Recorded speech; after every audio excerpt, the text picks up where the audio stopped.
하나님이 참으로 이스라엘 중 마음이 정결한 자에게 선을 행하시나 나는 거의 넘어질 뻔하였고 나의 걸음이 미끄러질 뻔하였으니 이는 내가 악인의 형통함을 보고 오만한 자를 질투하였음이로다. 그들은 죽을 때에도 고통이었고 그 힘이 강건하며 사람들이 당하는 고난이 그들에게는 없고 사람들이 당하는 재앙도 그들에게는 없나니 그러므로 교만이 그들의 목걸이요 강포가 그들의 옷이며 살찜으로 그들의 눈이 솟아나며 그들의 소득은 마음의 소원보다 많으며 그들은 능욕하며 악하게 말하며 높은 데서 거만하게 말하며 그들의 입은 하늘에 두고 그들의 혀는 땅에 두루 다니도다. 그러므로 그의 백성이 이리로 돌아와서 잔에 가득한 물을 다 마시며 말하기를 하나님이 어찌 알랴 지존자에게 지식이 있으랴 하는도다.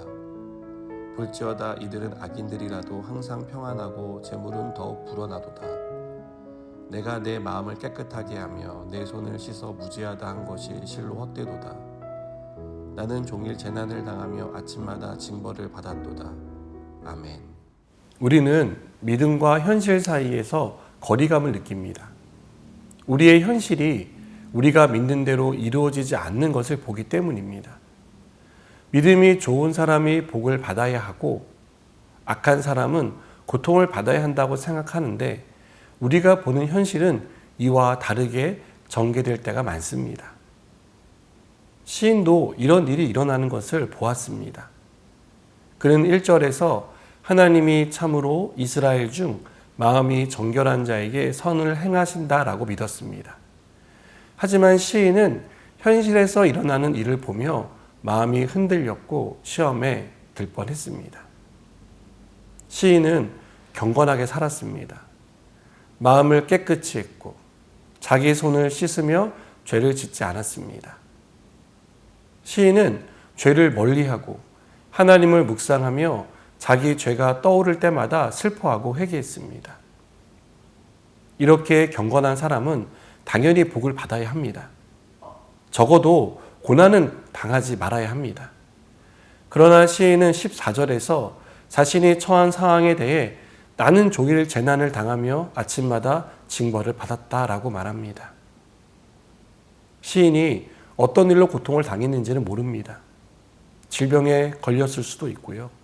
가족 중에 누가 사고를 당하는 불행이 닥쳤을 수도 있습니다. 그것이 무엇이든 중요한 것은 경건하게 살기 위해 몸부림치는 시인이 힘든 상황을 직면했다는 것입니다. 그래서 지독한 시련 가운데 있었고 생각지도 못한 어려움을 겪고 있었다는 것입니다. 이런 시인을 더 절망스럽게 하는 일이 있었습니다. 그것은 경건하지 않은 사람, 악인이 잘 되는 것이 보였기 때문입니다. 시인은 3절에서 이는 내가 악인의 형통함을 보고 오만한 자를 질투하였음이로다 라고 말합니다. 시인은 심판을 받아야 할 악인이 형통하는 것을 보았습니다. 또 시인은 4절에서 그들은 죽을 때에도 고통이 없고 그 힘이 강건하며 라고 말합니다. 또 악인들을 보니 그들은 배불리 먹은 탓에 살이 쪄서 눈이 솟아나오고 그들이 얻는 수입은 그들이 생각했던 것보다 더 많다고 말합니다. 그로 인해 그들은 항상 평안한 삶을 살고 재물은 계속해서 불어나는 상황에 있었습니다. 결정적인 것은 그들은 하나님을 믿지 않고 하나님을 부인하며 심지어 하나님을 대적하는 삶을 살았지만 하나님의 어떠한 진노나 심판도 받지 않았다는 것입니다. 여러분이 이런 현실에 놓인다면 어떤 생각이 드시겠습니까? 경건하게 살고 하나님께 엎드려 기도하며 하나님의 뜻대로 살고자 몸부림치는데 악인이 더 잘 살아가는 것을 본다면 그 마음이 어떨 것 같습니까? 악인은 하나님을 두려워하는 마음이 없기에 거짓을 행하며 사람을 속입니다. 그로 인해 더 많은 재산을 얻고 더 높은 자리에 앉습니다.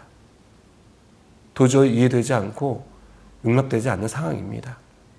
하나님이 살아계시는데 어떻게 이런 일이 일어날 수 있냐라고 불평할 수밖에 없는 상황입니다. 시인은 이러한 고통을 겪고 있습니다. 그래서 시인은 13절에서 이렇게 고백합니다. 쉬운 성경으로 읽어드리겠습니다. 내가 무엇 때문에 마음을 깨끗이 하였단 말입니까? 내가 죄를 짓지 않고 성실하게 살려는 것이 무슨 소용이 있단 말입니까? 정말 이런 생각과 불평이 나올 것 같습니다. 아무리 믿음으로 견뎌보려고 하지만 믿음과 너무 괴리된 현실 때문에 내가 지금까지 한 일은 뭔가? 내가 믿는 하나님은 도대체 어디 계신가? 라는 생각이 들 것 같습니다. 우리는 이런 현실을 살아가고 있습니다. 그렇다고 해서 우리가 현실에서 일어나는 일을 보며 불평하고 원망하는 사람이 되지 않았으면 좋겠습니다. 죄인에 대한 하나님의 진노와 심판이 있다는 사실을 의심하지 않았으면 좋겠습니다. 그럼에도 불구하고 믿음으로 하나님을 바라볼 수 있기를 바랍니다. 시인은 당황스럽고 분노가 일어난 상황에서 하나님을 바라보고 있습니다.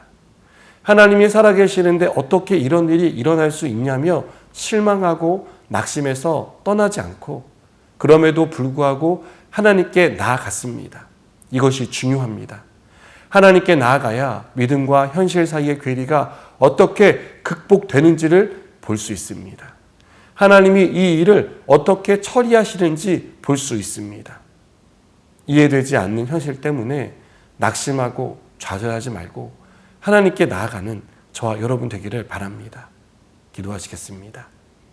하나님, 우리는 믿음과 현실 사이에 그 괴리가 얼마나 큰지를 종종 경험합니다. 그러나 그것 때문에 시험에 빠지거나 하나님께 불평하는 자가 아니라 그럼에도 불구하고 하나님께 나아갈 수 있는 믿음의 사람 되게 하여 주옵소서. 예수님의 이름으로 기도드립니다. 아멘.